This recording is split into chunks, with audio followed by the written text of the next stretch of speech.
আমাদের যারা এত সুন্দর আয়োজন করছে তাদেরকে সবাইকে ধন্যবাদ জানিয়ে আমি আবার দুইটি কথা বলবো শুধু। আমরা যারা এখানে আসছি আমরা সবাই আমি আমার আগে ইকবাল একটা কথা বলছিল যে আমরা সবাই জাতীয়তাবাদী আদর্শের সৈনিক কিনা এটা আগে আমাদেরকে নিশ্চিত করতে হবে। আমরা সবাই কি জাতীয়বাদের আদর্শের সৈনিক? ইনশাআল্লাহ, আলহামদুলিল্লাহ।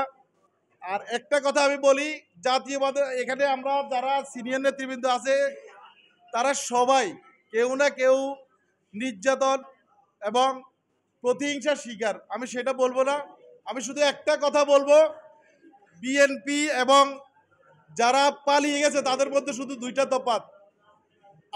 আমরা এমন একটা দল করি, আমাদের নেত্রী দেশনেত্রী বেগম খালেদা জিয়া শত অন্যায় শত জুলুমের মাঝেও আমাদেরকে ছেড়ে যায় নাই। আমরা সেই দল করি, আমরা শহীদ জিয়ার আদর্শে সেই দল করি। ইনশাল্লাহ আমাদেরকে এটা মনে রাখতে হবে। আর আমাদের যারা পালিয়ে গেছে তারা এই 15 বছর গুম খুন এবং সহিংসতার রাজনীতি করে তারা পালিয়ে গেছে। তারা আর আমাদের মধ্যে এই ডিফারেন্স, এবং আপনারা যদি সবাই মনে প্রাণে জাতীয়বাদের আদর্শ সৈনিক হই, শহীদ জিয়ার আদর্শ সৈনিক হই, তাহলে আমরা সবাই আগামী দিনে আমাদের যারা নেতৃত্বে আছে সবার সাথে পরামর্শ করে আগামী দিনের রাজনীতি কীভাবে করা যায় এই আশাবাদ ব্যক্ত করে আমি আমার বক্তৃতা শেষ করছি।